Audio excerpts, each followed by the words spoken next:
I can't quite contain or explain my evil ways.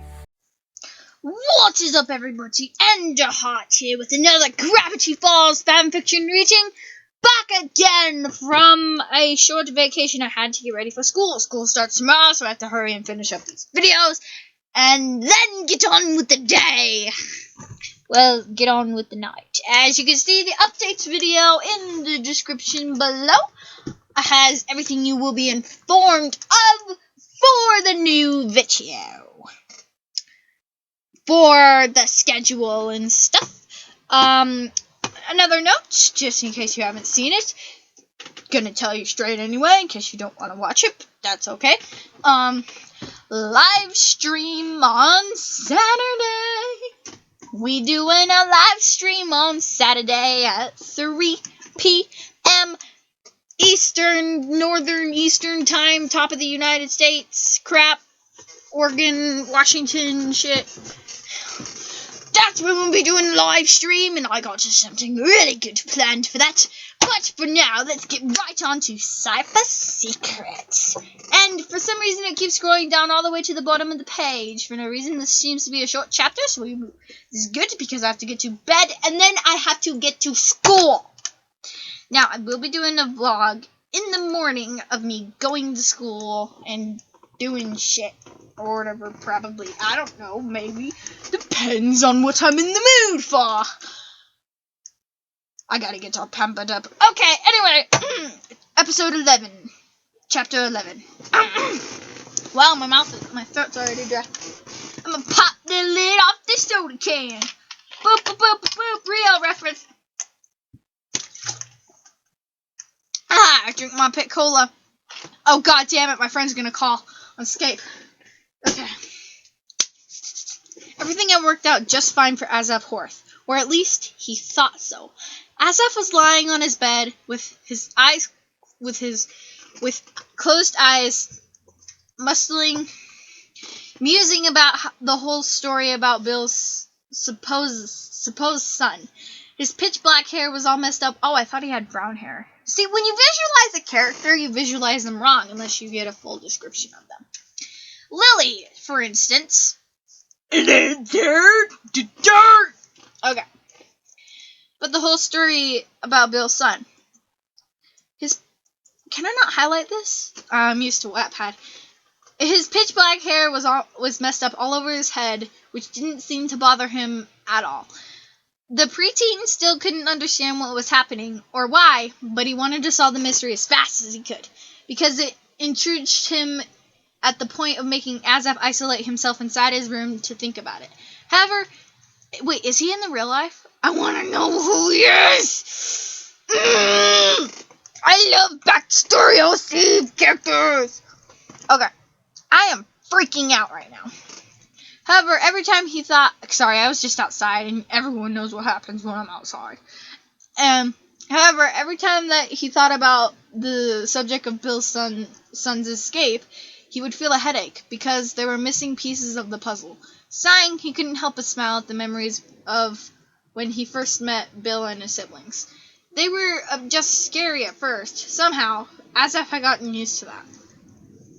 Also, his mentor's bright pink color disturbed him in a way, but he was okay with it, more or less. Kinesi didn't seem to like his color very much, but he had to deal with it. Well, these were things they all had to deal with every day. Before the shocking news of Bill's son escaping, I want to know who the hell did it with Bill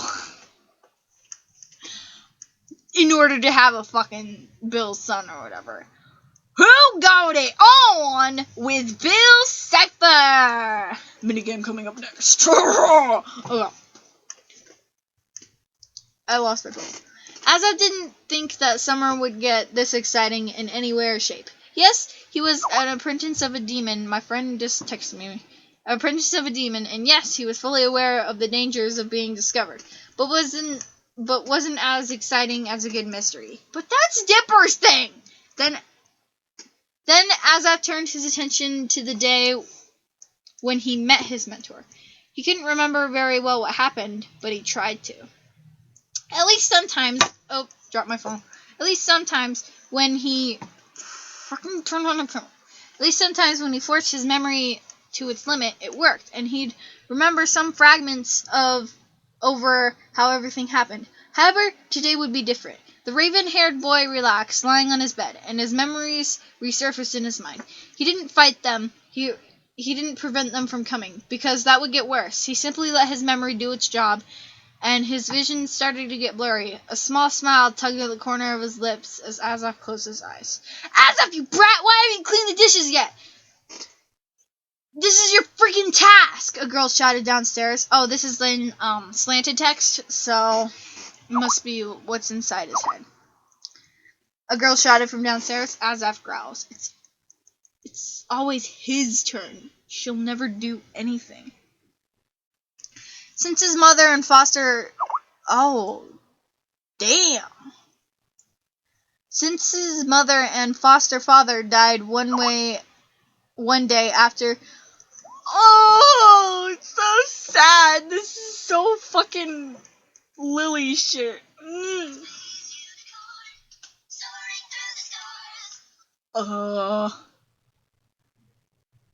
That was nothing. One day, they moved to the United States, which was near Canada. Azaf's sister would be his guardian and forced him to do her chores. Also, he barely ate that day. Everything was horrible for him. The only thing that made him move was... Fuck. The only thing that made him move on was the thought of his parents, and the thought of his mother. Of course, Azaf's foster father also cared about him as much as a biological one, but Azaf wanted to know who his true father was. Oh, it's so sad, and it's so relatable. Not just to Lily, but also to me, in my real life. It's so sad. They had moved to a small town near another small town called Gravity something Falls. Azaf called it that since he didn't know the name very well, but it was pretty near. If he had to walk to this town, it would take him at least 10 minutes. Ah, damn, I want to live that close. He had moved to a town called Summerfield, which was a great place to live because it was calm. There is no such thing as a calm city right near the hell of a town named Gravity Falls. It's called Summerfield. It was a great place to live because it was calm. Azaf sometimes could swear he had seen there we go, that's what I was looking for.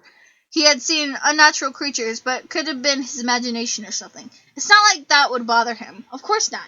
He had better things to do than to search for unnatural and paranormal creatures that could threaten humanity. Standing up from his bed, Azaf was about to go downstairs to wash the dishes and maybe be left alone by his sister when everything happened. It had happened very quickly. After touching the knob, Azaf's entire room became gray.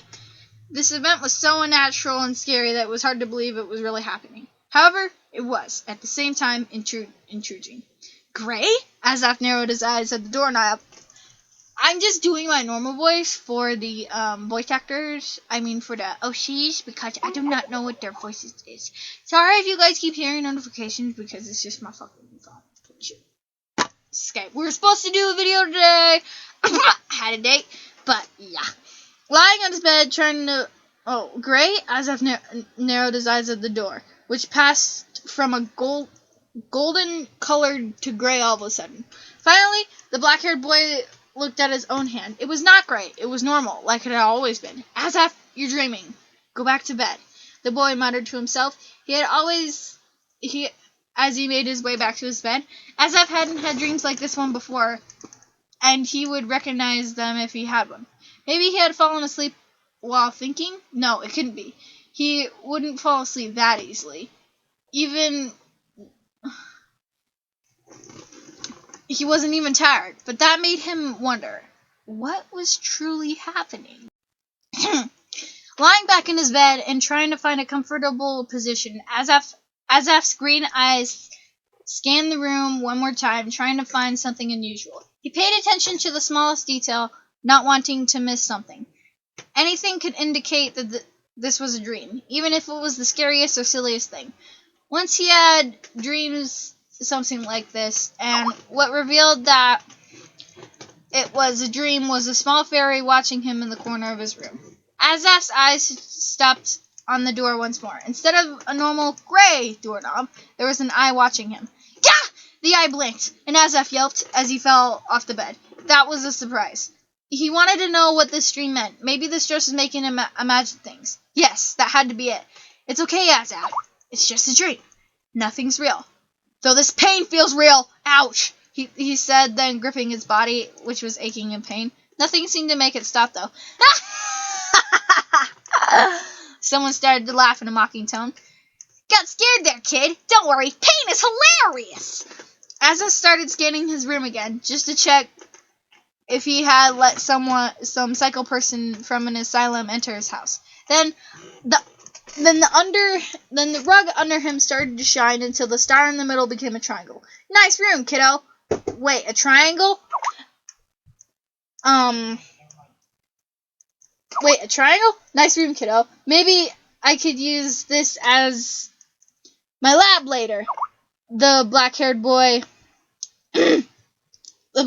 yelped in surprise once more, trying to stand up and get away from the rug as soon as possible. Was his new house haunted or something? Okay, who are you? No, what are you? Azaf murmured and asked, astonished.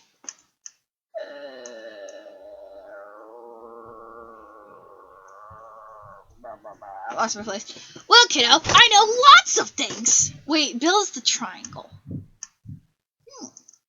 I know lots of things. The triangle disappeared from the rug and then appeared in front of the black-haired boy, making him stumble back and fall on his own bed. A single eye popped out of its shape. Azaf stared with wide eyes as the triangle floated to where he was.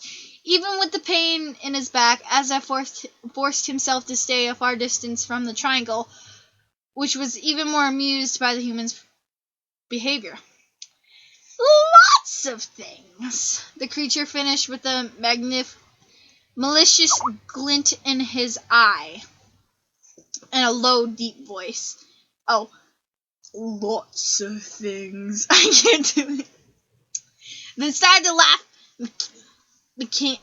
maniacally and rhythmically. I don't freaking know. The laugh echoed through the room like a cave. But you can call me Bill Cipher, master of the mind, at your service. A top hat appeared on the creature's head, as well as a bow tie where it was supposed to be its neck. Hands and feet popped out as well. The triangle, Bill Cipher, watched Azaf with its single eye. All right, Anne. If it's you pulling a prank, I swear I will. Azaf didn't finish his sentence before the triangle creature, Bill Cipher, started glowing again until he had changed completely. Azaf covered his eyes to prevent the light from blinding him, and he had even missed the transformation, not knowing what had happened after. Upon analyzing the room, discovering that it was safe to uncover his eyes, Azaf did. And now Bill was his sister. He was now Anne Horth. You a what, brat? The creature looked like Anne, and talked like Anne, and acted like Anne, but wasn't Anne. Because Anne couldn't float in the middle of the room. Because Anne's eyes weren't yellow. Oh! And her pupils weren't slits. And because Anne's voice tone when she talked to him was higher, as if she hated him with all her might, which was true. Since her father had married Azaf's mother, Anne seemed to hate her new brother, and even did the impossible to annoy him. However, that didn't affect Azaf at all, as the boy was hard to make angry unless somebody made things difficult for him to solve a mystery. That reminds me, you haven't done the dishes yet, have you, brat? Azaf's eyes widened as he watched in horror as the creature laughed mechanically and demonically. Freaking, I don't know these words. Revealing its sharp, pointed teeth. A few seconds later, the laugh's tone twisted into a sick laugh, which was getting scarier, like Bill had come from a horror movie or a nightmare. That's my fucking horror. That's my horror movie laugh. Look like I have to punish you. Azaf swore he had seen the thing's eyes shine a bright red before once again light surrounded the room and again forcing Azaf to cover his eyes. And then Am was gone. He was now facing a teenager. What the hell is this shit? What is this shit? What is this? God damn, there's a lot of chapter left. A boy that looked no older than 17 with curly blonde hair and pale skin, and his eyes were yellow. Instead of pupils, they were slits, but thinner than he had when he turned into Anne. Attached to his ears were 2 earrings that were triangle-shaped, and a necklace as well, with the same triangle attached to it. There were words written on the triangle, but Azaf couldn't read them because they were too small, and Bill was very far from him. The teenager had a black top hat floating. Am I the only one who disagrees with Bill being a human? And he was wearing some sort of yellow suit with a brick pattern. Behind it, there was a glitter-covered black shirt and normal pants, except for a belt with another triangle attached to it. And there was a yellow cane as well. In the middle of the room appeared a chair. Bill floated to it and sat down like he was having a normal talk to a normal teenager. So, kid, you gonna obey your sister or not? Why? Azaf asked. Sometimes all sorts of demons get bored, you see. So we give humans nightmares to lighten up our mood. Oh, that explains a lot. Nightmares for the past 18 days. Bill explained with a grin, revealing his sharp canine teeth. Azaf raised an eyebrow. That could have explained a few things. But now, all things. So, this means I'm dreaming, right? The raven-haired boy. I don't know if it's Raven or Ramen. As you can tell, I can't. I need glasses, actually. I secretly need glasses. Narrowing his eyes at the demon sitting in front of him, he didn't want to ask the wrong questions because that could lead to disaster. Bill stood up and turned the chair around, sitting back. Then he leaned against the chair, his chin touching its support. Azaf didn't know what Bill was going to do, but he knew it couldn't be good, and the demon was leaning closer and closer until the two of them were actually very close, but still not too close. Let's see! Whoa! Whoa! What just happened there? Did you guys hear that? My voice just went fucking auto-tuned. That was weird. Bill slapped Azaf across the face. The boy yelped as he held his sore cheek with his right hand while trying to remain calm. That was an unexpected act, even for a demon. So yes, he did ask a wrong question, which led to disaster to his cheek. So, did it hurt? The blonde teenager across the black-haired preteen asked with a small smirk tugging at the corner of his lips, caressing his own cheek to make it stop hurting. Azaf sent Bill a death glare. Yes, it did! Then you're awake, Bill concluded. Before Azaf could say anything, the room started to change again. And again, the room started shining. Azaf closed his eyes as he used his 2 hands to shield against the light.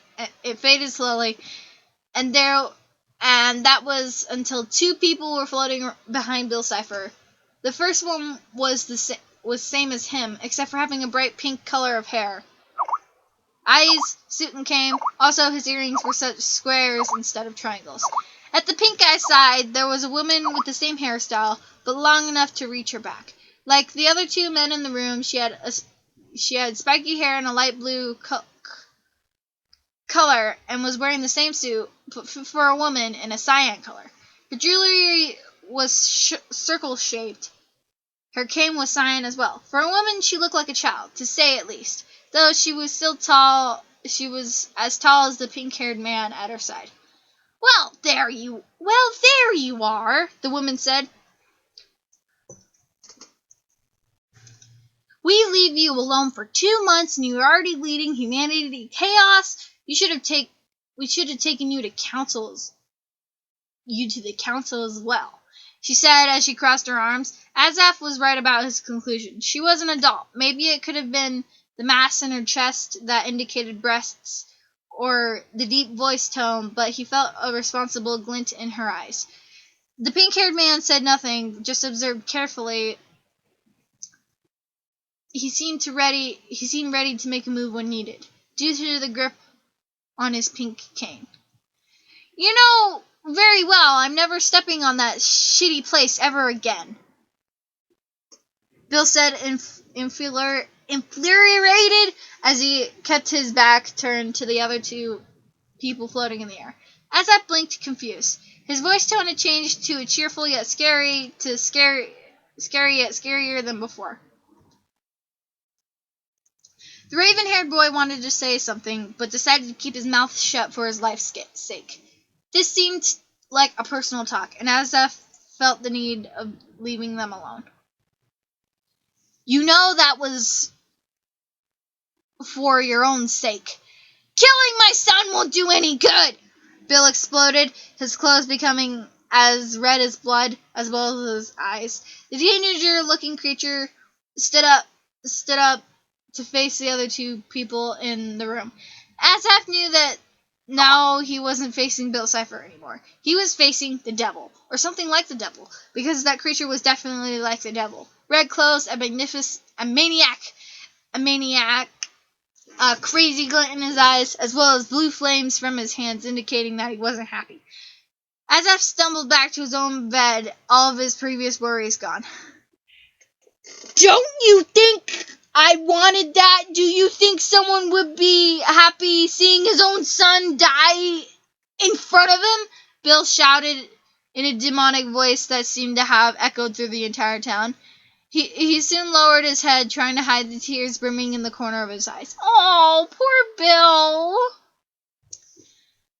I'm feeling sad for Bill. Okay. Then he couldn't pretend anymore.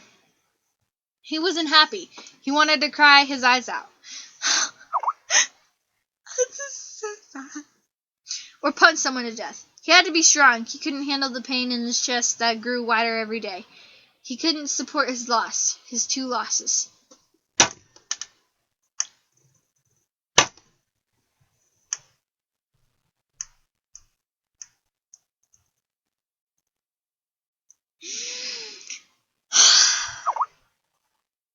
You will never understand a father's loss. Oh,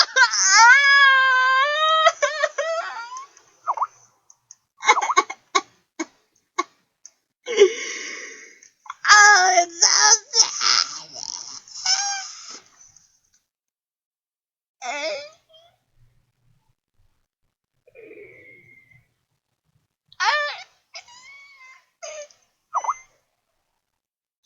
I can't do it anymore. And then he was gone. Azaz's eyes widened as he jumped out of bed in a heartbeat. Of course, he shouted to himself. Mentor Kinessi and Beatrice have erased my memories. They knew this information and tried to hide it from everyone. He lowered his eyes. But why would they try to hide it? What was so important that we can't know about it? My scarf is choking me. Yes, I'm wearing a scarf. But what is so important that we can't know about it? Why is it so dangerous? 1,000 questions were circling in his head, and he wished he had the answers for all of them. Azaf sighed and sat back down, thinking out loud. However, out of boredom, he stood up and tapped his foot on the floor, trying to think. Bill's son. Council. Death. What did those three things have to do with each other? He grunted and started to walk in circles. That doesn't make sense! Hey, brat, are you still in there? Today's your turn to do the dishes! Azaf banged his head on a nearby wall as he closed his eyes and listened to his sister complaining. How many times do I have to tell you? Be downstairs in 10 minutes or I'll lock you inside the room tonight. And then inside the room tonight. And then Azaf just listened to her faint footsteps echoing through the hallway until she was gone. The room was a dark room that had nothing but a single candle lighting up one of the walls. Attached to it and under the candle was a torn piece of paper that... Oh my god! That, though very old, had this sentence written on it. All play and no work makes Azaf a lazy boy. Wow, that is fucking harsh. Shit. Though it was a very stupid idea to put that there, and a very bad parody to the real proverb, it still scared him sometimes especially because under the sentence,